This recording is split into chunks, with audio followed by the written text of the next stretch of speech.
Do you have hormone resistance, insulin resistance? Well, by the time you may take a test or your doctor gives you a test, you've probably been in that state for many, many years, and you've already caused damage to your brain, nerves, and your organs of your body. Well, in this episode, you're going to learn a very simple test you can do at home that will tell you if this is a problem. Here's the best part. We actually give the solution because this is a massive problem, and yet it's going undiagnosed. So this episode, get your notebook ready because there's a lot of take home that you need to do, and you need to spread the word on this. Watch this episode.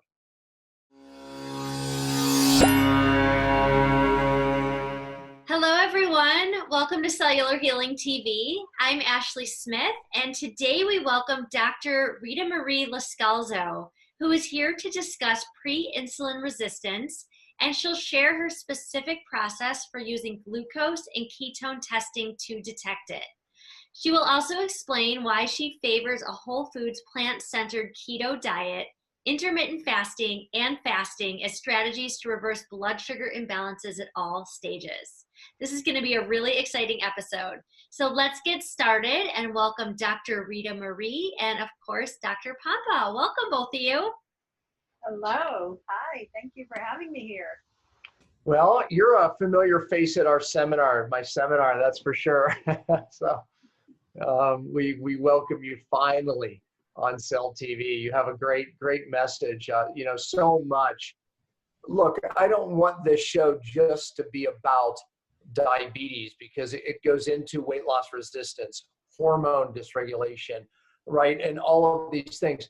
However, there's so many people out there that wouldn't necessarily be diagnosed with diabetes, but yet they have insulin problems. So one of the things I want to tackle right up front is how do we test? Because you have some unique ways, like I do, to test for this problem. Like, do I have a hormone resistance, an insulin problem? Because conventional testing, it's not accurate. There's so many, myths around it and misnomers. So let's start here. I mean, how do I know that this is a problem? How do I know if I have this insulin resistance or hormone resistance problem? Yeah, that's a great question because the problem is the conventional testing not only doesn't catch it soon enough, it's dangerous because people are running around with insulin problems for literally decades before it gets picked up by conventional testing, which just says if your fasting glucose goes above 120, 125, then you have diabetes. But what about the decades that preceded that when the levels were up and down and the insulin levels were high and the sugar was high? But fasting glucose, as you know and teach, is the last thing to change, right? So we've got to detect this much sooner. And I love to work with postprandial glucose testing. And postprandial meaning after meals. Not just 2 hours after meals like a diabetic is told, hey, check your sugar before you eat. As long as it's not above 140 or 160 2 hours later, you're good. No, you're not. No, you're not. That's absolutely wrong. And when we can detect these imbalances long before diagnosis, then what happens is all those side effects, so to speak, of diabetes, peripheral neuropathies, retinopathies, nephropathies, damage to blood vessels, all of those have been happening for literally decades before the diagnosis. And then suddenly somebody has, blindness that occurs and they've got neuropathies and they have a heart attack, which is what happened to some family members of mine, and they didn't get a second chance. Well, this problem is so widespread because it's a cause of inflammation, right? So meaning that chronic pain, people have all these issues that they never go, oh, it's this insulin, resistance problem, hormone resistance problem that I have that's really driving the problem. So, detecting it early is a really important factor. And, I teach testing your own glucose and ketones to determine your eating windows and intermittent fasting windows and, doing that in the morning on an empty stomach. But to your point, testing after meals is the way to see how am I responding to my food. And what foods should I not eat and what foods should I eat more of? And by the way, it's one of the ways I test for coffee. Does your coffee work in your intermittent fasting window? Well, what does your glucose do before and just 30 minutes after? What is it? If it's spiking up, then that could break you out of your fast. So looking at glucose after meals Let's talk about it. Let's give them a strategy. Let me back up 1 second before we give them these strategies. We're also going to talk about strategies of how to utilize, diet and fasting strategies, which is, I think we both would agree, you can't reverse these conditions and get your body to heal without understanding how to work these things in and around it. So we're going to get into that in a minute too. How did you get here? What's your story? Well, I got into the health field just through having problems of my own, like you and many others of us, right? You're just falling apart and no Western medicine approach does anything for it. And you just start digging and exploring. And I've always had a scientific brain. I come from the computer field and I've always been a mathematician and computer scientist. And so I know how to solve problems. So it's like, okay, I need to learn the hardware and the software of this body so then I can figure out why all this is going wrong. And long story short, went through a couple of years of trial and error back in the 80s, by the way, before the internet and before what we have now, right? Yeah. And so I figured it out and I'm like, it shouldn't have to be this hard for other people. So I quit my job, which was in the computer field, making good money. And I said, no, I'm going back to school. And I went back to school and got my degrees in chiropractic and acupuncture, herbal medicine, and nutrition. And then, came out and started to do this. As far as the insulin resistance work, though, it happened over time. As I'm looking at people, I'm going, I don't know why. It's just like based on knowing the hardware and software, I think it's something related to insulin. And so I started testing people early on. I started having them buy a glucose meter. I remember buying my first glucose meter. I don't even remember when it was, but when I went back to it after a while, I'm like, oh, the strips aren't even made for this thing anymore. So I would get them to test. And then I thought about it. Like I thought about the physiology. I thought about the biochemistry of it. And I thought, well, we have them test and then 2 hours later, it should be back to baseline at 2 hours later if you're good, if you're really healthy. So what do we do instead? Well, studies show that the peak, like the highest level that the glucose will get, is usually going to happen somewhere between a half an hour and an hour, right? So we want to catch that peak. So I started teaching people to take their glucose every 15 minutes until they started to see it go back down, right? And so that's how I came up with the process of teaching people how to figure out what foods are actually good for you, not what foods the glycemic index or Dr. Pompa says or, somebody else says. No, what foods work for you? And how do we eliminate those foods? And also tie it in with, stress and sleep and all the other exercise. And how do you keep your glucose in the exact right range for you? Yeah, that's why the test for coffee is, does my coffee work in the fasting window? I said, test your glucose before, 30 minutes after. And if on average it's rising every time, you're going to have to change something. Maybe it's what you're putting in coffee, right? If it's fats, try black. If it's black, try fats. So it could be a food intolerance. It could be your body doesn't like caffeine. It could be your body, whatever it is. The idea is change something. But I love the idea of, well, what's going on after my typical lunch or dinner or breakfast? Well, test, right? And then you can have an idea of what foods to work with. And to your point, maybe have an early diagnosis, because if it's taking 3 hours for your blood sugar to come down, you have a problem. So where do you want to start with it? Do you want to start with like how to look at food problems, or do you want to start with how do we know, if maybe I have an insulin problem or glucose problem? So I want to know, do they have it? And there are tests that people can do early on that are not done except if you're already diabetic when it's too late, like hemoglobin A1C. There's some issues with that sometimes in athletes and others. It's not that accurate. There's fructosamine and there's insulin. So those are tests that you can have your doctor run if they're willing to do it, or you can go to a direct access lab and have it run as an early screening. Like, why not at 18 or 20 or whatever, when they first go in and get their full-blown lab testing, let's throw in insulin and hemoglobin A1C just to see if there's some indications that there's a problem. Because when you wait, I had this guy come in to see me, and his fasting glucose had been in the 90s, which you and I know that's not in the ideal range, but in terms of medicine, that's considered ideal range. So they never said anything. And he said, I'm starting to get like numbness and tingling in my feet. He goes, I've heard about diabetic neuropathy. Can that be that? He goes, no way. You don't have you're not in that range. So he just went on and, okay. So he heard about this test called hemoglobin A1C, and they were doing this little screening at work. And he said, well, what the heck? I'm going to get this test done. Guess what his hemoglobin A1C was when he got it first tested? This is a non-diabetic who's told he's fine. 11. That's a massive. Yeah. So just so people know, the H1, she's talking about an HbA1c, right? Some people just call it A1c, and we're looking at glucose levels on average over 3 months, right? It just kind of is a way to spot your glucose over 3 months. But you did say there's some inaccuracies with it, which there is. Share a little bit about that. So it's kind of an accurate test because we're looking at 3 months, but there are also times where it's not so accurate. Share that. Yeah, so if somebody's super athletic, it turns out that their red blood cells, which is, we're measuring the amount of sugar that's coating your red blood cells. Right. Their red blood cells last longer. They're healthier. So it's really not a 3-month average. And so the number is out of whack. It may look like it's higher than it really is. Right? And what is the normal range that you like? Because my ranges are different than the lab ranges. Your range is probably similar to mine. I like it between 4.8 and 5. Yeah, that's what I like. Yeah. Yeah. And the lab ranges, they say if you go above 5.6, they consider you in the pre-diabetic stage, insulin resistant stage.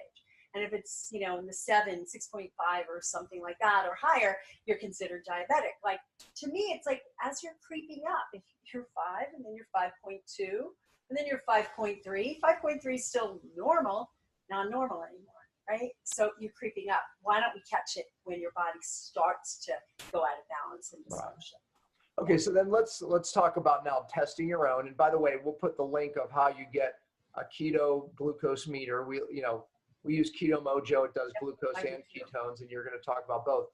But okay, so now, you recommended testing every 15 minutes after 30 minutes, right? So 30? I usually have them do it at the beginning. I'll just have them do it every 15 because there are some people who have an early peak. Okay. So I just look at that. All right. So 15 minutes up to. Go ahead. After we've established that their peak is at 35 minutes, 40 minutes, an hour, 45, whatever we've established, then I tell them, stop pricking your fingers so often. We kind of have an idea. So what's the normal peak and what peak are we looking for? And then when should the glucose be back to normal? So yeah, those are great questions. I think it should be back to normal at around 2 hours. Might be a slightly longer, might be slightly shorter, but somewhere around that 2 hour range, it should be back down to baseline, within 5 points. Well, what's normal? What's considered normal? Like in diabetics, they're told as long as your 2 hour glucose is at 140 or below, you're good. It never should go to 140. It never should go to 120. I believe it should be in 110 or lower at that peak if you're eating properly to keep your body in balance. And if you're on a keto diet, it's not going to go above 110 unless you're already diabetic and you're in the process of reversing it. So then it starts to come down. But it shouldn't go above 110. The studies I've looked at, when it goes above 120, even temporarily, right? Say it's only up there for 20 minutes. Everything above 120 starts to damage those peripheral nerves, starts to damage the retina. And even there's some studies that show above 100 starts to damage the islet cells, which are the cells inside the pancreas that make insulin. So you're damaging your body whenever you get those high spikes of glucose. So explain to people why glucose is so damaging. And insulin for the brain, right? Your brain needs glucose, but it also has to release the insulin to get the glucose, in the cell.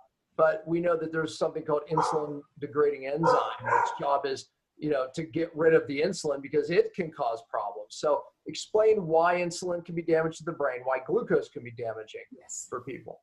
So first of all, we just mentioned earlier that measure, hemoglobin A1C, is how sugar-coated your red blood cells are. And think about like if you ever made taffy when you were a kid, you heat up the sugar, the syrup, and it gets spiky when that, it's just yeek when it's at the temperature. So you get these spikies. So imagine your red blood cells are covered with this sugar that gets spiky. What's that going to do to the linings of your vessels? That's not very good. The glucose, the high levels of glucose damage the nerves, the nerve endings going, especially the small nerves going into your feet, in your retinas, in the kidneys. It damages the cells in the nephrons, nephropathy. So we don't want the high levels of glucose to be anywhere because it has the potential to damage cells in the body. The other thing with insulin, oh my God, laundry list of all kinds of things at high levels of insulin. I'm sure you've taught people this many, many a time, but it affects other hormones. It affects sex hormone binding globulin, makes that go up, makes your effective utilizable testosterone and estrogen go down, right? Because it's bound onto this thing. It affects TSH. It causes TSH to go up. It affects receptors, not just insulin receptors and creating insulin resistance, but all the hormones can have a resistance. Usually you develop a resistance to a hormone when the level of that hormone is too high. Well, insulin affects thyroid receptors. Insulin affects progesterone receptors. Insulin affects all the other hormones, the receptors for the hormones. So now you've got all these hormones floating around in your system, and the doctor thinks you're fine because they do a blood test and your hormone levels are fine. And meanwhile, you can't get the hormones into your cells.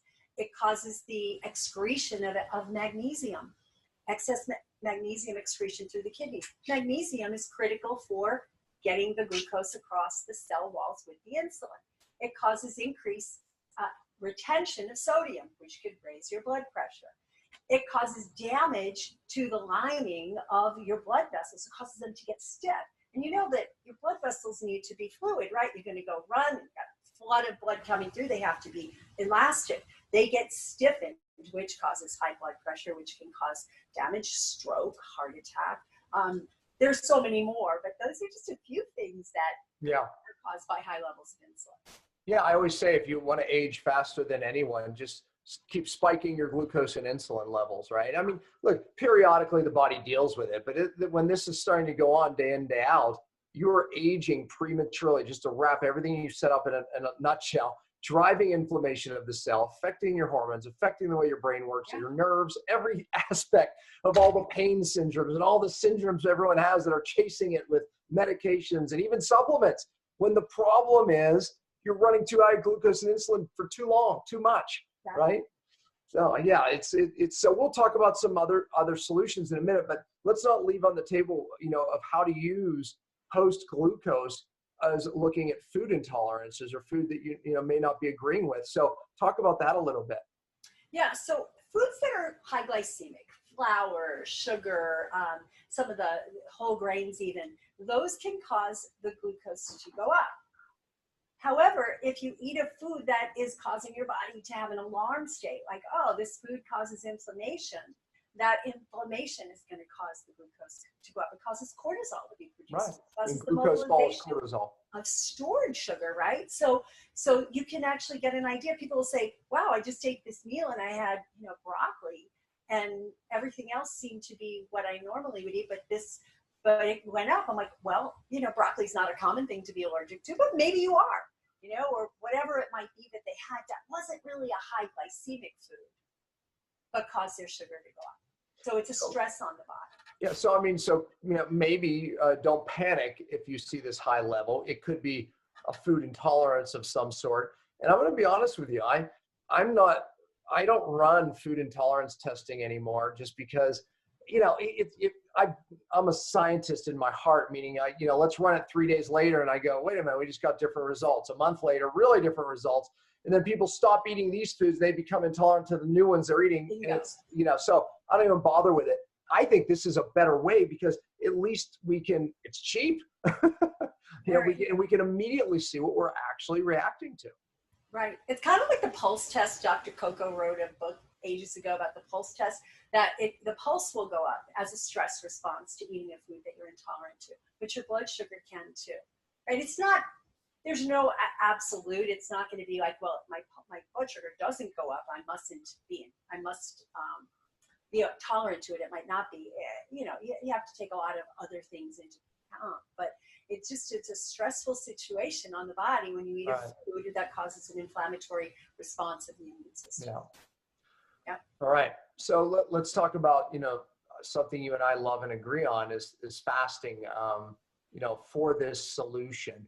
Why does fasting work? And I guess maybe we should be a little bit, what type of fasting am I talking about? Because I'm a believer in longer fasts and shorter fasts, daily fasts. So all of which are great solutions, but talk about that.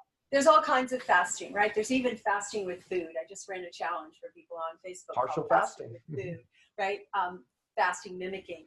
And basically, you know, fasting, during the fasting state, we have the glucose naturally drops. Now, in some people, the glucose will go up first because it triggers a response, and then they, you know, they're dumping glycogen stores and all that. It's a temporary thing, but usually, especially after time, if they're doing intermittent fasting, which would be like, you know, say it's 14 hours, 16 hours, 18 hours a day without eating, and then a short window. I like to call that time restricted eating rather than intermittent fasting. Then there's every other day fasting, right? Where you go, you eat dinner tonight, and you don't eat dinner again until the next day. It's a 24-hour fast. And there's a little bit longer fast, you know, 36-hour fast or 5-day fast. I love 5-day fasting. You know, you run a group where you do 5-day fasting every few months. I try to do a 5-day fast every month, 6 weeks or so, just because it's just a nice reset. And I have a lot of genetics that predispose me to insulin resistance and diabetes. So I figured it's a good way for me to just always reset. And ever since I started doing that regularly, my fasting glucose is lower. My response, my postprandial glucose is lower. My ketones, I mean, I'm perpetually in a state of mild ketosis, even if I'm not trying, you know, unless I go out and eat a banana, but, you know, that's going to change it. But most of the time, my ketones are elevated. So when you fast, you get a decrease in insulin. You get an increase in growth hormone, which helps you to burn fat, store lean, right? Your ketones naturally start to go up. You reach that state of autophagy, and I love the ratio. I first heard that from you, and then Keto Mojo now has a calculator on their site, which is really cool. And now when I do my fasts, sometimes by the end of the first day, but definitely by the end of the second day, I'm in maximum autophagy. You know, it's so good. So it's so healing. My first introduction to fasting was through one of those allergy relief books where 5 days off of food and then you test your foods. And I botched that really badly when I added the foods back because I had no idea what I was doing back in the day. My next introduction to fasting was doing a long fast, a 28-day fast. So I did a 28-day water fast, and it completely cured everything. Like everything that was wrong with me, the candida overgrowths, stomach problems, the sinus problems, the headaches, the brain fog, all went away after doing that 28-day water fast. So it's a phenomenal healing tool that makes metabolic shifts in the body that helps your body to detox, to cleanse better, and to keep everything nice and steady in terms of your glucose and your ketones. Yeah, I mean, I always say, look, I mean, fasting is a stress on the body, like exercise, right? And if you adapt, you get stronger. When you fast, you put a stress, particularly on the mitochondria and the cell where you make energy. Bad cells don't adapt. Good cells get stronger. Simple as that. And through autophagy, the body gets rid of these cells that are causing all this bad stuff that we're talking about, all the mischief, the damaged cells, the ones that aren't using glucose and insulin right. It's that stinking smart. It goes after those cells. So after enough fasting, you just get rid of more and more bad cells and create better and better ones. It's that simple. It's very simple. And, you know, even with the fasting with food, I first heard about it from Dr. Longo, as you know, and I looked at it. But most of my people like real food. They weren't crazy about doing the kit. So I created a meal plan that followed the macros and the calories and all that. And I was like, I don't know if this is going to work real well. Let's see. And we had a couple of people who were diabetic who dropped their fasting glucose by 200 points. A couple of others that dropped them by 100 points. People got into ketones of 4.5 to 5.5 by the 5th day. And they were eating. They were enjoying it. They were eating meals and posting the pictures of their meals and loving it. Yeah, no, I find it even like, you know, diabetics who have or people who have trouble not eating. It's a great place to start. I learned, I call it partial fasting because I think I learned it, probably 10 years ago. It was from a Frenchman, Albert Mazir, and he used partial fasting on the backside of water fast, and then he started using it on the front side for, really challenged sick people that just couldn't handle too much autophagy. And a partial fast was a better way to start for them. Just reducing calories, depending on body size. He always lined it up on body weight. That's kind of where I got that as from him. You know, the bigger people can get away with a little higher calories, smaller people less. And then cutting the protein, again, based on your body weight. I discussed that in my book as well. But you're right. It's a great alternative for people. that, hey, I could start there. Let me just start with, reducing what I'm taking in my body for 5 days. I call it's famine, right? It's feast Exactly. or, it's like, it works. You still get autophagy. Yeah, it's great. And the other thing about it is that even just starting with like an intermittent fasting or time restricted eating, most people, even just going to 12 hours between meals, you think, oh, that's normal, right? Well, it should be normal, but it's not for the average American who has their last dish of ice cream and their cookies right before they go to bed. And then when they first get up, they're eating their toast and then drinking their coffee. So there's like an 8-hour window for some people. And just extending that to 12 hours, which shouldn't be hard. And then once you do, it's so much easier for people than I was expecting it to be. It's easy for me because I'm fasting adapted and I've been doing it for a long time. I can make friends with hunger. It's okay, no big deal. But for a lot of people, so many people have come and said, oh my God, I'm at 16 hours between meals and I'm fine. And I'm going to go 24 hours. And one of my clients just wrote me a note and she says, I'm on day 3 of a 5-day fast. I'm like, wow. She'd never gone more than 24 before. So I thought it was really fascinating. Yeah. No, I mean, it's the key to living longer, and when we look at studies of just eating less, how many people watching and listening to this have tried to push food away, right? Eat half your meal, push it away.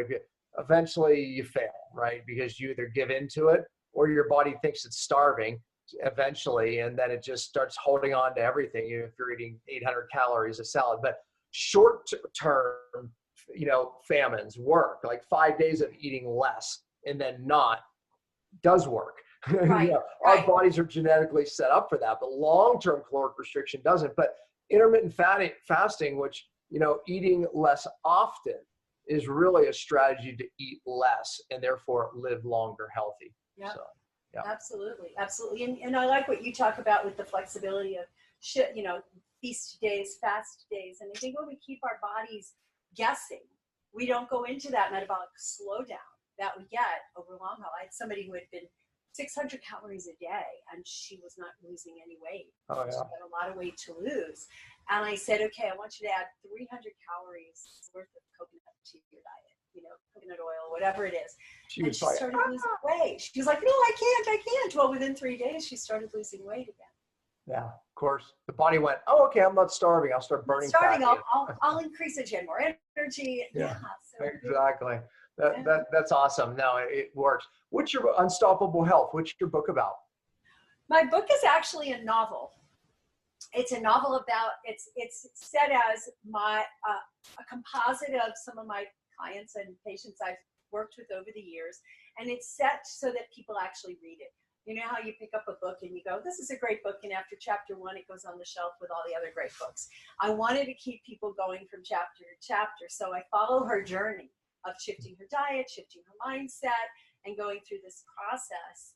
And most people say that it's the first health book they read cover to cover. It's pretty basic. It's not like, elaborate. We're not going into fasting theories and autophagy and all that. But it's a really great book for people. Where can they get the book? Amazon.com. Awesome. Yeah, it's as an ebook on Kindle or as a hardcover book. Remember the days where we used to actually go to Borders and actually physically... remember when we used to do that and you just sit there and just read? I wouldn't even buy them because I just, and they encouraged hanging out, but I would just quickly brief books and get the general idea and move on. Oh gosh. I know. I think sales are probably better for people now that they have to actually buy it. That's what I mean. Yeah, exactly. Yeah. It's funny. So what's a day of Dr. Ritamarie look like? What time's your first meal? What do you do? Do you drink coffee, tea? Do you not? I mean, give us your day. Yeah. So my typical day is I get up in the morning and I exercise and meditate, and then I start working. And I usually eat somewhere. My first meal is usually between noon and 2, sometimes not until 4. And I have, usually my first meal is coconut yogurt and a green smoothie. Sometimes I'll have a chia porridge with that. I'll take the coconut yogurt and put it over chia seed and add a few nuts and seeds. Sometimes I have a quick meal of a jar of sauerkraut with an avocado on top of it. So I try to get a probiotic in there. That's basically what I had today. I had an avocado.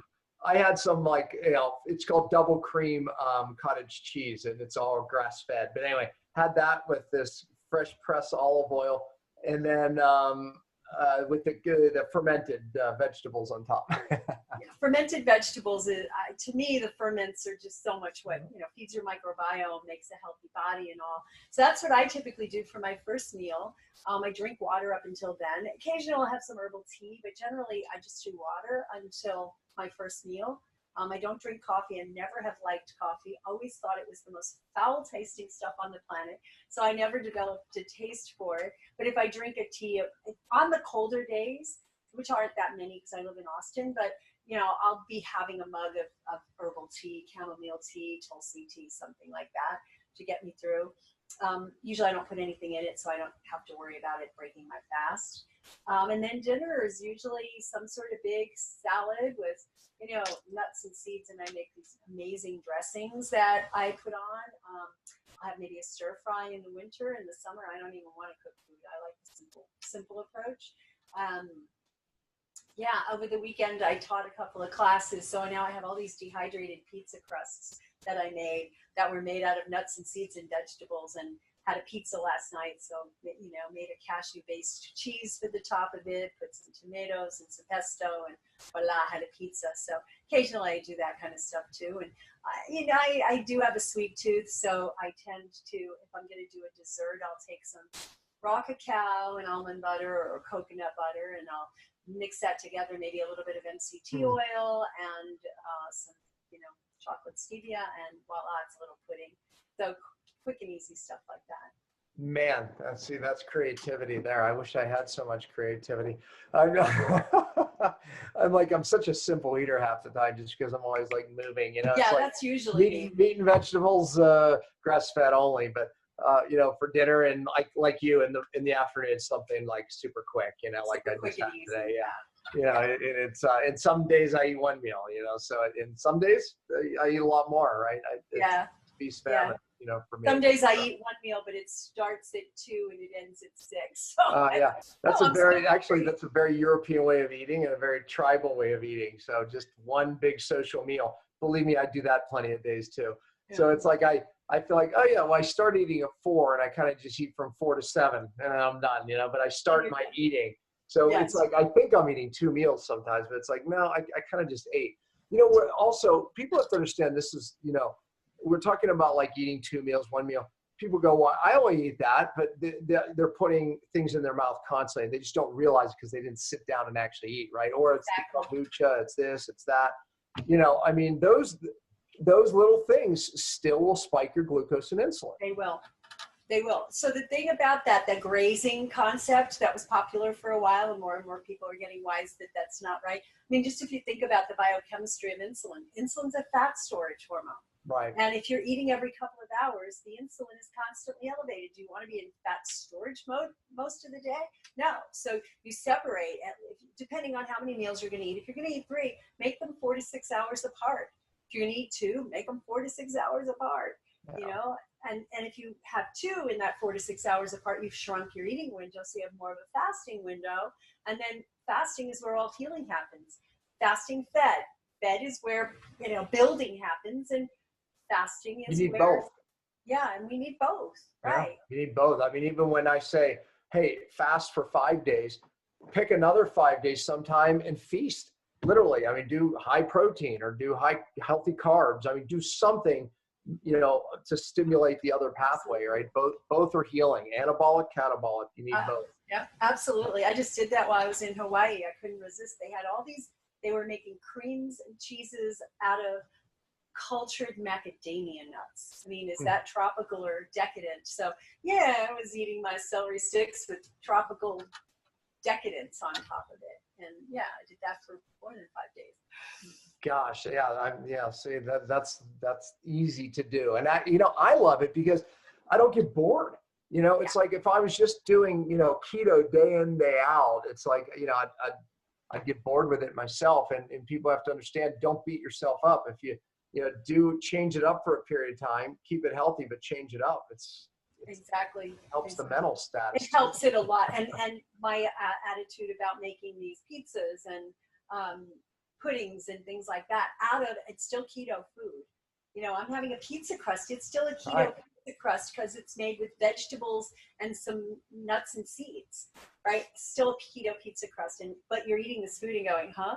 That's why people, when they did my challenge, they were like, I'm eating all this feast food and I'm losing weight and balancing my body. So it's really, I think it's important to keep it interesting. If you're just fine with opening the fridge and eating, that's fine. But most people don't like that. After a while, they're just reaching for the peanut butter and jelly. So now kind of, bringing all this information we just talked about into a modern day, very common problem is, look, I'm doing, maybe what we said, or I'm doing, this diet or that diet. My weight loss just stopped. It's plateaued. Talk to us why, because there's a few reasons why weight loss would plateau. And then let's talk about what we can do about it. Yeah. So one reason is sustained low calorie eating for a long period of time. Absolutely. Metabolism goes down. You have to vary that, right? You have to just, do that for a while and then go up. That's why the intermittent fasting works so well. It's because you're having this amazing window where your body's burning fat, and then you're eating, even if you're eating the same, the number of calories, a maintenance number of calories, you're still going to get into that mode where your body's doing housekeeping. So I think that the sustained low-calorie eating is one of the causes. Hormonal imbalances is another. So if you really are having too much insulin secretion or insulin resistance, although if you're doing long-term keto type of approach, you reverse the insulin resistance relatively quickly within a month or two. But other hormones can be out of balance. Your thyroid can get out of balance. Your thyroid can downregulate. There's a lot of things. One of the things biome imbalances, and not just. Yeah. Absolutely. You know what? One of the things I'll add to it too in this conversation, even as a causative factor of some of the things you said, is toxins just in general. Oh, right? yeah. Toxins go in and they come into those membranes of the cells and they just drive inflammation, blunt the hormone receptors, create insulin resistance. Yep. I remember, years ago, it was a study that I used to show. I haven't shown it in a while, but 35% of insulin resistance was caused by toxicity. And then I read another study. It was like how much of it's autoimmune. It was like almost 50%. So I'm like, okay, well, if you add this to this, you're at 85%. Yeah. Like toxin-induced insulin resistance or hormone resistance. Even one of the reasons I've seen too is people, they're losing fat cells. And then what's stored in the fat cells? The toxins, right? Yeah. And then so now you start pushing toxins out. And of course, it creates insulin resistance, and it shuts down weight loss, and it affects the thyroid, shuts down weight loss. So, that's another big positive. The body also, when you're releasing the toxins from the cells, now you have it in circulation. You're going, I got to store this back. So you release it, and then it gets stored back, and you release it, and it's stored back, and you hit this plateau. And I had somebody who was she would lose the weight for a while, and then after 4 or 5 days, she'd start to have really bad neurologic symptoms from releasing, and her weight loss would plateau. So we had to play around with that in other ways. This about my book is we had the fasting trio created, which is cytodetox, it's a binder that works in and around your cells, bind that just stays in the gut and pulls that toxic complex out so you don't auto-intoxicate. And then there was another one, it's called Fast Tonic. It's molecular hydrogen because people get this rise up of hydroxy free radicals. But those three together, we learned. So when people fasted, they would release toxins and feel like garbage, right? And everything would be bad. So we learned by just throwing these into the system to control that toxin release, they'd be able to fast with greater success. And anyway, it might be a help to someone listening. Absolutely. Yeah, absolutely. Yeah. Awesome. So this is a question for you. So if you had one tool in your shed that you would say, okay, this is it. You can't use anything else, right, in your clinic. What would it be? You're only allowed to use one. I know it's not the perfect world. Only one. You mean in terms of, But what you would do to help someone? Like everyone that walks in your door, you can only use one thing. So what would it be? I'm asking the question. I'm thinking to myself, I don't know. I can't wait to hear what you say. If I had to answer that, because, there's so many things and everybody's unique and everybody's different. But the thing that I see best is fasting, fasting in a plant-based keto diet. Yeah.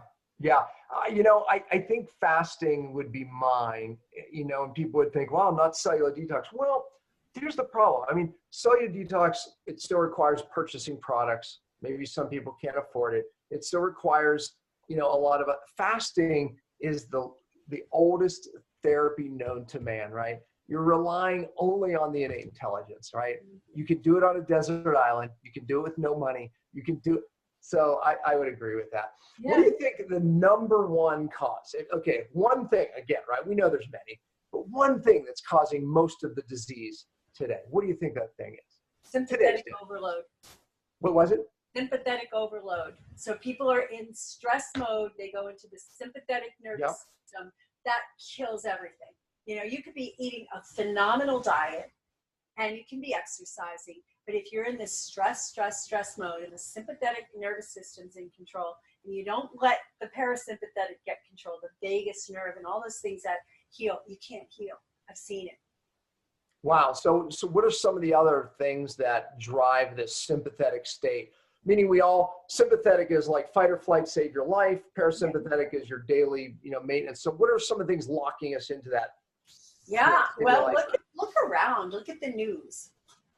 The news is playing on getting people up in arms against something. People tend to have stressful jobs. They're trying to make ends meet, right? Their kids are doing whatever they're doing. And there's certain people who are wired just naturally. When you look at genetics, I'm actually wired for sympathetic dominance, and I've had to really work at using strategies and techniques like heart math and meditation to get myself down. But, there's certain genetic patterns where you're going to be more likely to be what I call hypervigilant, right? You just like everything causes, you're a perfectionist, you got to be perfect, and you get upset about everything, the worriers of the world. So, a lot of it is driven by there's the stress of the electromagnetics, there's just stress of the toxins in the environment. So all of those things are driving this. The body doesn't know the difference, physical, chemical, emotional.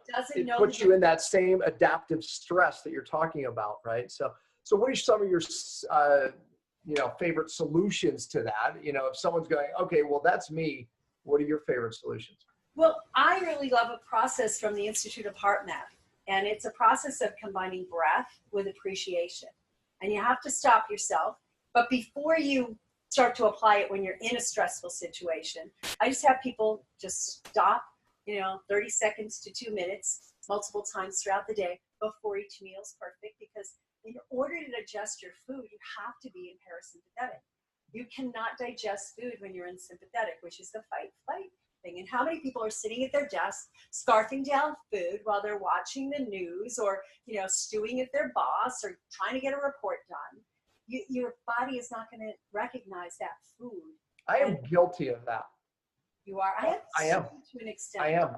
I'm such a goer, right? And I'm not a stressed out person. I'm not, but I'm that. That puts me in sympathetic. And, I'm just dry, and it's just simply not good. Sitting down, with your family, sitting down and discussing and being grateful. If I just did that, man, darn it, I'm writing it down right now. Is one of my goals. Because I just have to be better there. You just struck me. Yeah, I agree with you that's something that's the hardest thing to do, but I've seen it where people just do that for it. Said, all I want you to do is take some deep breaths, chew your food thoroughly, stop in between bites, and just reflect on how appreciative you are to have this food. And it makes all the difference in the world.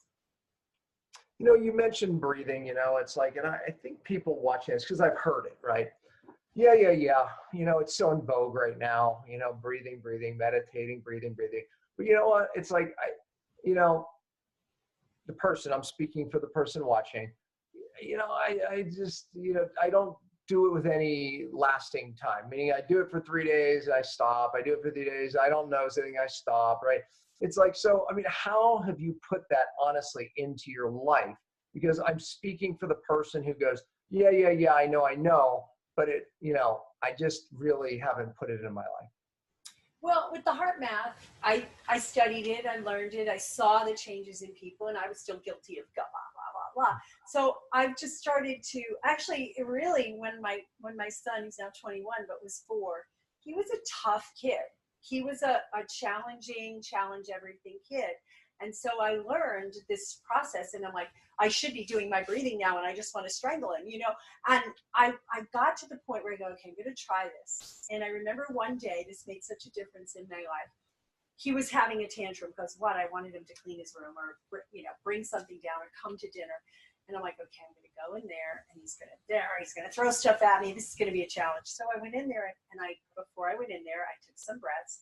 I went into appreciation. I said, this is a kid who's not going to get walked over in life. He's going to grow up to be a fine adult who is strong and powerful. And I just thought about all the things I appreciated about him. I opened the door, and I said, can you please come downstairs and pick up all the Legos that are on the floor in the living room, and then we're going to have dinner. And he looked at me. He could feel that presence, and he said, okay, Mom. I was shocked. So that just having an experience like that made me, it wasn't like I had it down right away. The thing about doing this heart map appreciation thing, it's not like sitting and meditating for half an hour twice a day. You can do it in a matter of seconds. So every time something stressful comes at me. Yeah, take us through the process. So I basically will focus first. I like to focus on my heart, right? Because that's the place where, it's part of the parasympathetic, right, too. So focus on my heart, and I'll take a few long, slow, deep breaths. My shoulders drop, and that's the normal part. But then I think about some place, some person, some situation where I felt joyful that I can appreciate right now. So for me, I go to the beach. And I go, okay, I'm on the beach in Maui. I'm hearing the sound of the waves. I'm seeing the waves on the shore. I'm smelling the sea air. I'm getting into the water. And I so appreciate that I've had that experience. It's awesome. It doesn't take much. And you can feel the shift in your body. Well, I think the helpful hint there that I just took away from that was you can do this at any time. You can do it before a meal. You can do it before you have to confront your child or anyone, your husband, wife, whatever it is, right. A situation, a meeting, after a stressful moment, so you can just do it anytime. It's not like, because I think that you hit it, maybe you knew you hit it right away, but you hit it because, again, people are so busy and they think they have to put the structured time of meditation into their day and breathing. And it happens for a period, then it doesn't because life takes over. But if this becomes a habit to do in the moments, I think it's doable for people. It is. And the more you practice it at those times, you just say, I'm just going to do this before I get out of bed. And I'm going to think about all the things I appreciate. You're going to attract more things to appreciate that day. You're going to notice more things. Same thing right before sleep. It helps to get you to sleep better.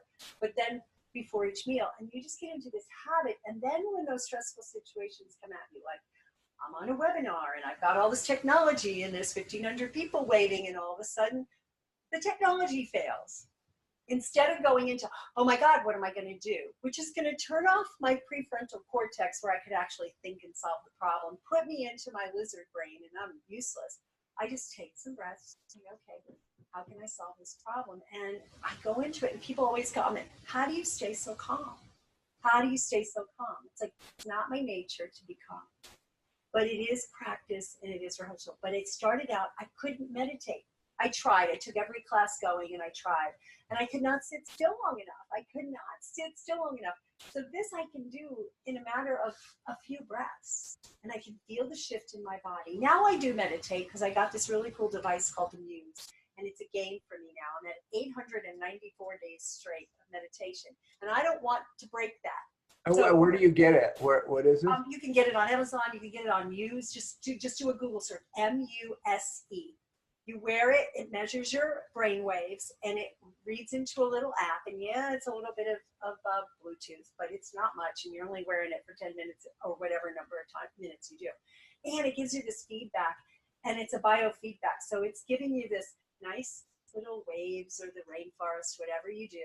And then when you start to go wander off and start to solve your problems of the world and go off thinking, it goes shh, shh, shh.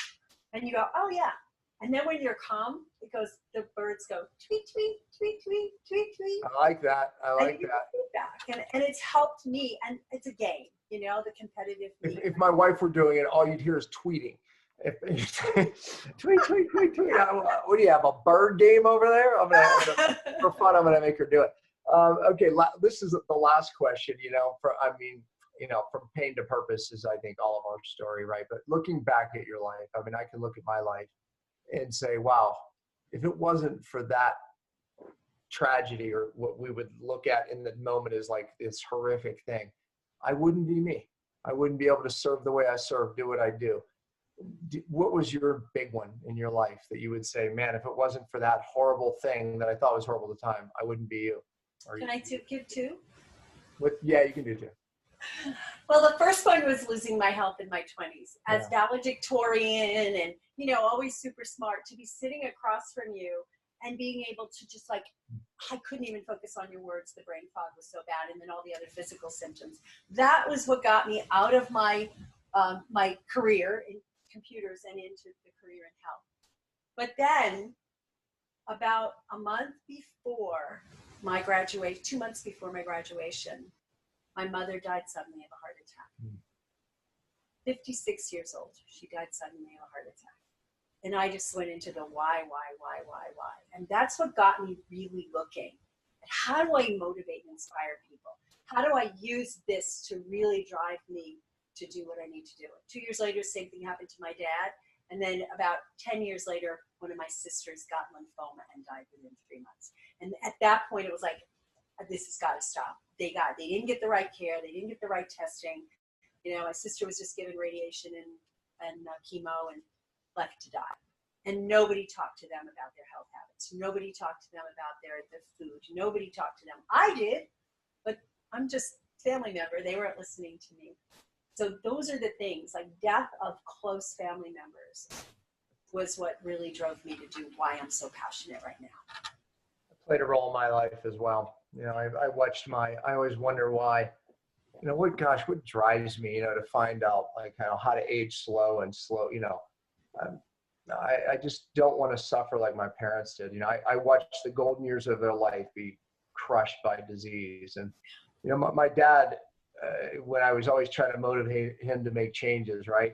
His theory was, you know, well, you're going to die of something anyway, so I might as well enjoy myself, right? I mean, honestly, that was his whole mantra, right? It was my mother said the same. Yeah, right. But his mantra changed the last 10 years of his life too. And this is his words: son of a bitch, if I'd have known I was going to live so damn long, I'd have taken better care of myself. I would have listened to you, son. That's a true story, right? You know, it's like, I mean, because he regretted it, right? It's like, you know, he just thought he was just going to die. He just thought it was like, I'm going to enjoy myself and die. He didn't anticipate living so long unhealthy, miserable.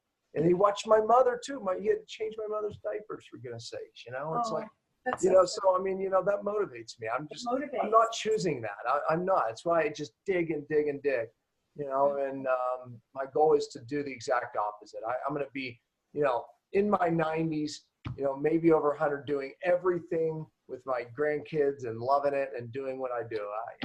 That's it. Exactly. That's a great motivating force, right? And fortunately for both my parents, they did have the dead. You know, suddenly they just died. They didn't have any warning. That's a motivating factor too, right? I mean, it's like, because who wants that? That's scary. Who wants that, right? I want to leave my kids, right? When I was 56, my son was going off to college. I would have not been able to be there for him going off. My dad thought he was going to live to like, you know, 90 and just that would happen. You know, it didn't happen. But who wants that?